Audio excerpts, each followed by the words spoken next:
نحمده ونصلي على رسوله الكريم اما بعد فاعوذ بالله من الشیطان الرجیم بسم اللہ الرحمن الرحیم السلام علیکم ورحمۃ اللہ وبرکاتہ۔ ہمارے چینل میں آپ کو خوش آمدید۔ آج ہم توبہ کا بیان پڑھیں گے۔ اللہ تعالیٰ کی رحمت سے مایوس نہیں ہونا چاہیے۔ فقیہ ابو اللیث سمرقندی رحمۃ اللہ علیہ عبداللہ بن عبید سے نقل کرتے ہیں کہ حضرت آدم علیہ السلام نے عرض کیا، اے میرے پروردگار، آپ نے ابلیس کو مجھ پر مسلط کر دیا، تیری مدد کے بغیر اس سے بچنا ممکن نہیں۔ ارشاد فرمایا کہ تیری نسل میں جو بھی پیدا ہوگا شیطان ملعون کے مکر سے بچانے کے لیے اور برے ساتھیوں سے محفوظ رکھنے کے لیے میں پہرا مقرر کر دوں گا۔ عرض کیا، یا اللہ کچھ مزید ادا فرمائیے۔ ارشاد فرمایا کہ ایک نیکی پر 10 گنا بلکہ اس سے بھی زیادہ اجر دوں گا۔ عرض کیا، یا اللہ کچھ اور عنایت فرمائے۔ فرمائے جب تک بدن میں روح موجود ہے توبہ قبول ہوتی رہے گی۔ عرض کیا، یا اللہ مزید ارشاد فرمائے۔ ارشاد فرمایا، قل یا عبادی الذین اسرفوا علی انفسهم لا تقنطوا من رحمت اللہ ان اللہ یغفر الذنوب جميعا انہ هو الغفور الرحیم۔ آپ کہہ دے کہ اے میرے بندو، جنہوں نے اپنے اوپر زیادتیاں کی ہے خدا کی رحمت سے نا امید مت ہو، یقیناً اللہ تعالیٰ تمام گناہوں کو معاف فرما دے گا۔ واقعی وہ بڑا بخشنے والا، بڑی رحمت کرنے والا ہے۔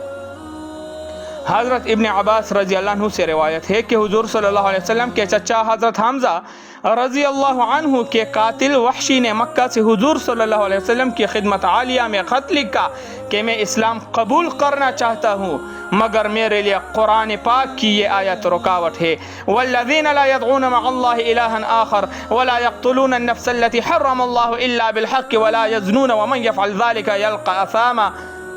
اور جو لوگ اللہ کے ساتھ کسی اور معبود کی پرستش نہیں کرتے اور جس شخص کے قتل کو اللہ تعالیٰ نے حرام فرمایا ہے اس کو قتل نہیں کرتے مگر اس کو جس کا قتل کرنا درست ہے اور وہ زنا بھی نہیں کرتے، اور جو شخص ایسے کام کرے گا تو اس کو سزا سے سابقہ پڑے گا۔ اور میں نے یہ تینوں کام کیے ہیں تو کیا میرے لیے بھی توبہ ہے؟ اس پر یہ آیات نازل ہوئی، الا من تاب وآمن وعمل عملا صالحا فاولئک یبدل اللہ سیئاتہم حسنات۔ مگر جو توبہ کرے اور ایمان لائے، نیک کام کرتا رہے تو اللہ تعالیٰ ایسے لوگوں کو گناہوں کی جگہ نیکی عطا فرمائے گا۔ آپ نے یہ آیت وحشی کو لکھ کر بھیجی۔ انہوں نے پھر لکھا کہ آیت میں عمل صالح کی شرط ہے اور کیا معلوم میں عمل کر سکوں یا نہیں؟ اس پر یہ آیات نازل ہوئی، ان اللہ لا یغفر ان یشرک بہ ویغفر ما دون ذلک لمن یشاء۔ بے شک اللہ تعالیٰ اس بات کو نہ بخشیں گے کہ اس کے ساتھ کسی کو شریک قرار دیا جائے، اس کے سوا جتنے گناہ ہیں جس کو چاہے بخش دیں گے۔ آپ نے یہ آیات لکھ کر بھیجی تو انہوں نے پھر یہ لکھا کہ اس آیت میں بھی شرط ہے، نامعلوم میری مغفرت بھی چاہیں گے یا نہیں۔ اس پر یہ آیات نازل ہوئی، قل یا عبادی الذین اسرفوا علی انفسهم لا تقنطوا من رحمت اللہ ان اللہ یغفر الذنوب جميعا انہ هو الغفور الرحیم۔ کہے، اے میرے بندو جنہوں نے اپنی جانوں کے اوپر زیادتی کی، اللہ کی رحمت سے نا امید مت ہو، تحقیق اللہ بخشتا ہے گناہ سارے، تحقیق وہی ہے بخشنے والا مہربان۔ آپ صلی اللہ علیہ وسلم نے آیات بھی لکھ کر بھیجی، اس میں کوئی شرط نہ تھی، چنانچہ حضرت وحشی رضی اللہ عنہ مدینہ طیبہ حاضر ہو کر مشرف با اسلام ہوئے۔ توبہ کا آخری وقت اس طرح محمد عبد الرحمن سلمی رضی اللہ عنہ اپنے والد سے نقل کرتے ہیں کہ میں صحابہ کی ایک جماعت کے ساتھ مدینہ طیبہ میں بیٹھا تھا۔ ان میں سے ایک نے کہا کہ میں نے رسول اللہ صلی اللہ علیہ وسلم کو فرماتے سنا ہے کہ جو شخص مرنے سے نصف یوم پہلے توبہ کر لے اس کی توبہ قبول ہوتی ہے۔ راوی کہتے ہیں کہ میں نے اس شخص سے پوچھا، کیا تو نے خود رسول اللہ صلی اللہ علیہ وسلم سے سنا ہے؟ وہ کہنے لگا، ہاں۔ اتنے میں ایک اور شخص کہنے لگا، میں نے رسول اللہ صلی اللہ علیہ وسلم کو یہ فرماتے سنا ہے کہ جو شخص مرنے سے ایک گھڑی پہلے توبہ کر لے تو اس کی توبہ قبول ہوتی ہے۔ ایک اور شخص کہنے لگا کہ میں نے آپ کو یوں فرماتے سنا ہے کہ جو شخص سانس اکڑنے سے پہلے توبہ کر لے اللہ اس کی توبہ قبول کر لیتے ہیں۔ محمد بن مطرف رضی اللہ عنہ ارشاد فرماتے ہیں کہ ابن آدم پر تعجب ہے کہ گناہ کرتا ہے، پھر مجھ سے بخشش چاہتا ہے تو میں اسے بخش دیتا ہوں۔ پھر گناہ کرتا ہے معافی چاہتا ہے تو میں معاف کر دیتا ہوں۔ کیسا عجیب ہے کہ نہ گناہ چھوڑتا ہے نہ میری رحمت سے مایوس ہوتا ہے۔ میرے فرشتوں گواہ رہو کہ میں نے اسے بخش دیا۔ حضرت مخول رحمۃ اللہ علیہ فرماتے ہیں کہ میں نے سنا کہ حضرت ابراہیم علیہ السلام کو جب آسمانوں کی بادشاہت کا مشاہدہ کرایا گیا تو آپ نے ایک شخص کو زنا کرتے دیکھا، اس کے لیے بد دعا کی تو اللہ تعالیٰ نے اسے ہلاک کر دیا۔ پھر آپ نے ایک آدمی کو چوری کرتے دیکھا تو اس کے لیے بھی بد دعا کی تو اللہ تعالیٰ نے اسے بھی ہلاک کر دیا، اور فرمایا کہ اے ابراہیم تو میرے بندوں سے صرف نظر کر لے، کیونکہ میرا بندہ 3 خصلتوں میں سے کسی ایک کو پالے گا، یا توبہ کرے گا اور میں اس کی توبہ قبول کر لوں گا، یا اس کی نسل سے ایسے لوگ پیدا ہوں گے جو میرے عبادت گزار ہوں گے، یا پھر اس کی بدبختی اس پر غالب آ جائے گی اور اسے جہنم میں لے جائے گی۔ فقیہ رحمۃ اللہ علیہ فرماتے ہیں کہ یہ روایت اس بات کی دلیل ہے کہ جب بندہ توبہ کرتا ہے تو اللہ تعالیٰ اس کی توبہ قبول فرماتے ہیں، لہذا بندہ کو اس کی رحمت سے مایوس نہیں ہونا چاہیے۔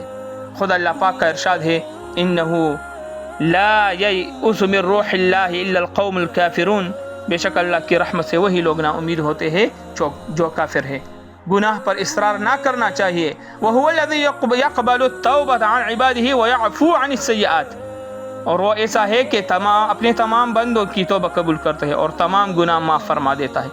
لہذا عقل مند کے لیے مناسب ہے کہ وہ ہم وقت اللہ کی طرف رجوع رہے اور کسی گناہ پر بھی اصرار نہ کرے، کیونکہ گناہ سے توبہ کرنے والا مصر نہیں کہلاتا، اگرچہ دن میں 70 بار بھی جرم کا اعادہ کرے، جیسا کہ حضرت ابو بکر حضور صلی اللہ علیہ وسلم کا ارشاد نقل فرماتے ہیں کہ استغفار کرنے والا مصر نہیں کہلاتا، گودن میں 70 بار جرم کرے۔ حضور صلی اللہ علیہ وسلم کا ارشاد ہے کہ میں دن میں 100 بار توبہ و استغفار کرتا ہوں۔ حضرت علی فرماتے ہیں کہ میں جب رسول اللہ صلی اللہ علیہ وسلم سے کوئی بات سن لیتا تو اس سے جتنا اللہ تعالیٰ کو منظور ہوتا مجھے نفع ہوتا، اور اگر کوئی دوسرا حدیث نقل کرتا تو میں اسے حلف دے کر پوچھتا، اگر وہ قسم کھاتا تو میں اس بات کی تصدیق کرتا تھا۔